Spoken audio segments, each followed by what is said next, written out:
The one prime cause of success or failure in life, and it is the hidden self-image that every person has. Do you know it controls our life just as certain as our mind controls our heartbeat? Now, to remake that hidden self-image for success and fulfillment, to build a winner's image, is to remake our life. If you're wondering what kind of a self-image you have, it's not difficult to figure it out. All it's required is for you to take a look at the various aspects of your life. Take a look at the results you're getting, possibly your relationships, your income, the position you hold at work, the type of business that you're operating with. Take a look at your own personal appearance. These are all the results. They're the outer expression of the inner image. Now, as we alter this inner image, everything outside begins to change. One of the great errors that almost everyone makes is they're attempting to change their income. They're attempting to change their position. They're attempting to change their business. They're attempting to change something outside of themselves without changing what's going on inside. It's like, I think it was Emerson said, of what use to make heroic vows of amendment if the same old lawbreaker's going to keep them? Do you know, for me to try and change the results in my life, in other words, what's going on outside of me, without changing what's going on inside, would be just about as foolish for me to try and change the reflection of this mirror without changing my physical appearance. It's never going to happen. Well, that's what people are doing. They're trying to change something outside without changing what's going on inside. In 1903, James Allen wrote a marvelous little book. And in that book, he said something that's rich with truth. He said, mind is the master power that molds and makes. And man is mind. And evermore he takes the tool of thought and shaping what he wills, brings forth 1,000 joys or 1,000 ills. He thinks in secret, and it comes to pass. Our environment is but our looking glass. As you go through this program, we're going to show you how to alter that inner image and build a winner's image. Now, to remake this hidden self-image, we're going to have to understand a couple of things. First of all, we're working with our mind. And we operate with images in our mind. The problem is, no one's ever seen the mind. And so when a person begins to think of their mind, confusion sets in. We're going to have to build a picture of the mind. It's like the little kid in school. He was doodling away, drawing a picture, and the teacher said, "What are you doing?" And the kid says, "I'm drawing a picture of God." She says, "Nobody's ever seen God." He says, "Well, wait till I finish the picture." We're going to have to do what the little kid did. We're going to build a picture of the mind. Now, what I want to suggest is that you let this large circle here represent the mind. Let the small circle represent the body. Now, the line going out here will represent our behavior. And, of course, our behavior causes our results. Now, we're going to take that large circle and we're going to run a line right across the center of it. And that's going to divide the conscious mind from the subconscious mind. Now, what we want to realize is that the conscious mind is the mind that thinks. It's the mind that gathers information. But I can assure you of one thing. It's not the part of your mind that is controlling your behavior. Your subconscious mind controls your behavior, and it's in your subconscious mind that your old self-image is lodged. And that old self-image is controlling every act you make. It's controlling all of your results. Now, the self-image in your subconscious mind operates almost exactly, if not exactly, as an automatic pilot operates. I want you to imagine that this plane is leaving New York. And it's locked on course. After it leaves the vicinity of New York, the pilot sets the automatic pilot. That plane is locked on course for Hawaii.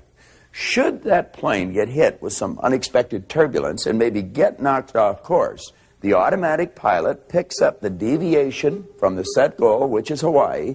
It feeds it through a coordinating mechanism. The thrust of the engines are altered. The flaps are altered, and that plane is brought right back on course again. It will ultimately get to Hawaii. Now, the self-image in a person's subconscious mind operates exactly the same way. Let's suppose a salesperson's self-image has them locked on for writing $1 million a year in production. That person may have a big week. They get flying off course. They might write $300,000 worth of business in a week. Their self-image will pick up the deviation from the set objective, which is $1 million a year. They're way off course. It feeds that information, the deviation from the set goal, into the coordinating mechanism, which is the person's nervous system. Their behavioral patterns will change until they're back on course. Ultimately, at the end of the year, they've written $1 million, even though they had a week at $300,000 or $400,000. It's the same with a student in school. Let's suppose a student's self-image dictates that they're getting a D average in school. Now, the parents, the teachers may turn the heat up, really pour the coals on, and the child will go in and have a test, and he may come out with a B plus on that test. But that is not consistent with the child's self-image. The self-image picks up the B plus, deviation from the set objective. It feeds it into a coordinating mechanism. The child's behavioral patterns will change until they're back on course, and ultimately they're right back to a D average.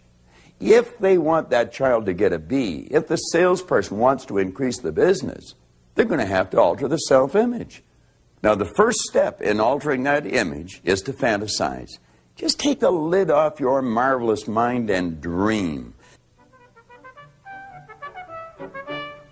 A German engineer by the name of Carl Benz had a fantasy, and he literally turned his fantasy into a fact.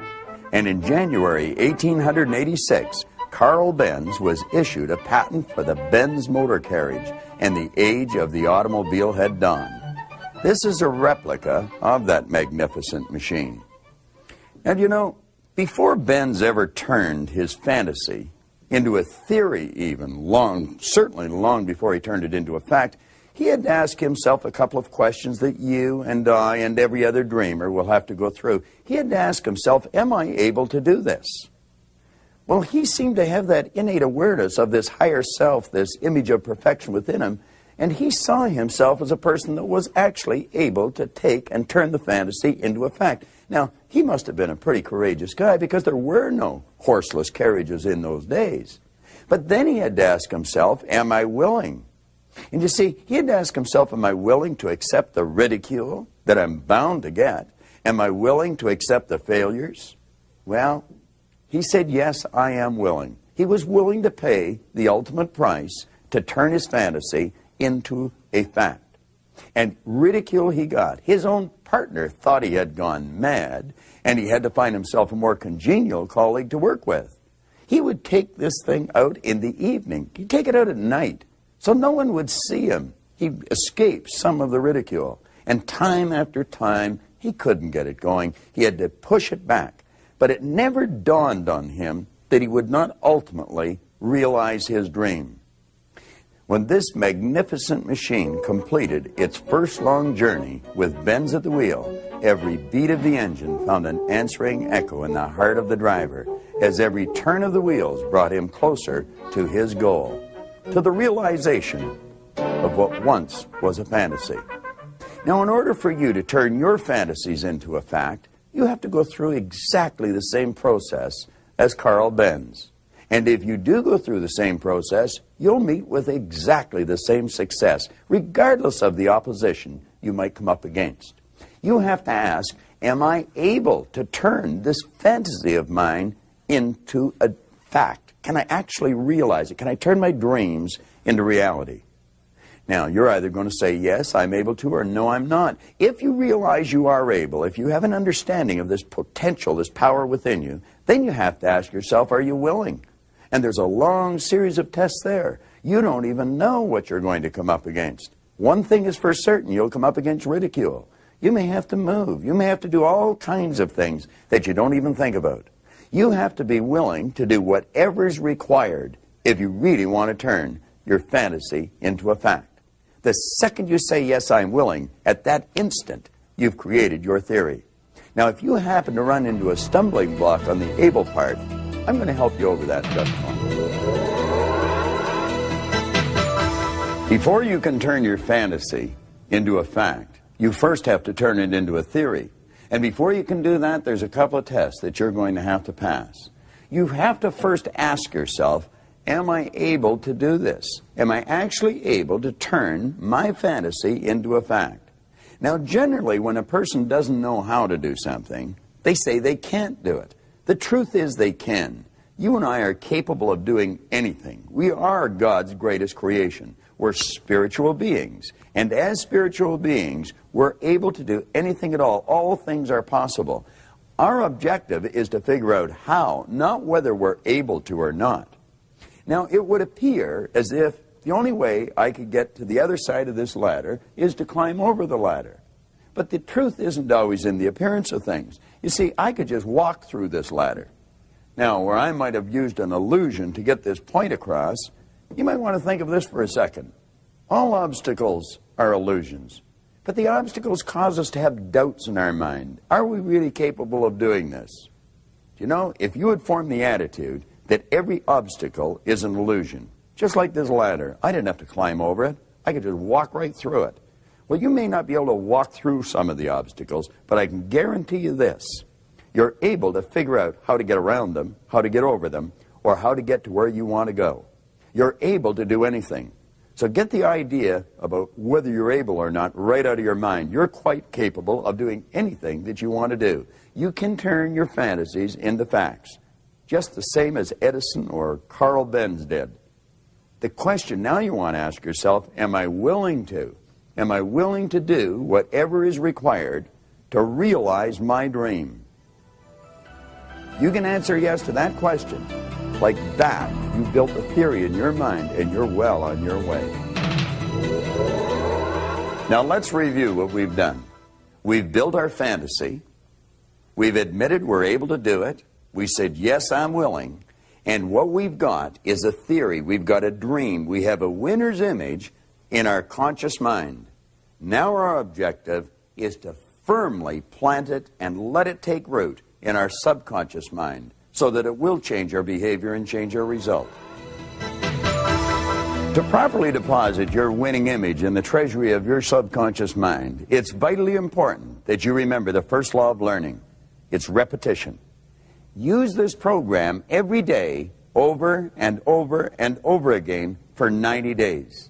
Now, this might not make a whole lot of sense to you, but I want to suggest that you take a half an hour, possibly first thing in the morning, or maybe just before you go to bed at night, and put this videotape on and watch it every day for 90 days. You'll find that all the important points start to get burned right into your mind, and it'll also start to change your life. You're going to develop a heightened awareness of all the key points of this program. Begin to visualize yourself with some of the nice things you'd like to have. Possibly the home that you'd like to live in. It may be the business you want to build or the position you'd like to hold. Possibly the income you'd like to earn. You may want to visualize the vacation that you'd like to take. What is important is that you do visualize. It's not only important that you watch the video cassettes every day and become very familiar with them, or listen to the audio cassettes on a regular basis. It's vitally important that you set aside 10, 15, maybe 20 minutes, at least 3 times a day, to completely clear your mind, block out any distractions, let yourself totally relax, and begin to see yourself actually living the life that you've imagined yourself living. See yourself the winner that you want to be. And let all these beautiful pictures sink deep into every cell of your being. In other words, add a lot of emotion to it. When you watch the top movie stars like George C. Scott or Katharine Hepburn or possibly Peter O'Toole, the Oscar winners, they're not acting, they're literally living the part. And as you visualize yourself living the life that you want, let yourself feel yourself living it. In other words, burn these ideas deep in your mind and then start making a written description of them. Now, after you've made the written description, just freeze it.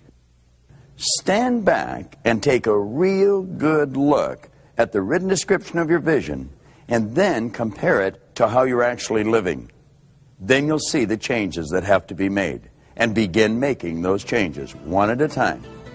There are hundreds of changes you could make, but a good place to start would be with your own personal appearance. Something as simple as how you dress and how you walk and how you project yourself sends a strong message to everyone in your external world, but it also sends a very powerful message to your subconscious mind. Do you know Cary Grant, which wasn't even his name, he even changed his name to Cary Grant. He projected himself different, he walked different, he dressed different, he talked different. He one time said, I acted like Cary Grant for so long, I became him. That's what we're suggesting you do. Present yourself physically in a manner that's consistent with this new winning image that you're developing. Then we want to go inside. Take a real close look at ourselves with our inner eye of understanding. How do we perceive ourselves? Are we beginning to see ourselves from within as the winner that we really want to be? When you look at this picture, do you see a beautiful young lady or an ugly old lady? In fact, they're both there. It just takes a shift in focus to see one or the other. How do you see yourself? In the transition period, when you're in the process of implanting your winner's image in your subconscious, there will in fact be two people for you to perceive. The old you and the new you, the winner. So every time you see yourself as a failure or lacking in some way, remember this picture and shift your focus until you see the beautiful new you. Now take a look at this picture. If you concentrate on the black areas, you will see two heads facing each other. You could even see conflict in the way the faces are confronting each other. But if you concentrate on the white area, you will see a vase or a vessel. You could even imagine that vessel overflowing with peace and harmony. How do you perceive your world? Do you see it as harsh and difficult, where you have to fight every step of the way? Or do you view it in the way a winner does, aware of abundance and plenty for all? A winner is never in conflict with his world. He sees harmony in all situations and lets it work in his favor. All it takes is a shift in focus. Now let's review the overall process. We built the fantasy, we admitted we're able, we said we're willing, we built the theory. We committed to use the program, both the video and the audio cassettes. We've completed the exercises in the workbook. We're working towards making the changes. We're beginning to visualize on a regular basis and emotionalize those visions 3 times a day. Now, do you know, every time we do that, we're impressing that winner's image upon the subconscious mind. And every time we impress that winning image upon the subconscious mind, the old image fades. The one becomes stronger, and the old one becomes weaker. Ultimately, that winner's image becomes our new self-image, and the reflection of it is obvious for the whole world to see and for you and I to enjoy. That's when you'll look at yourself and you'll see you're actually living your fantasy. And you'll know and realize that you've created a better world for yourself and everyone else to enjoy. And you'll also realize that what you're looking at is a reflection of your own winning image.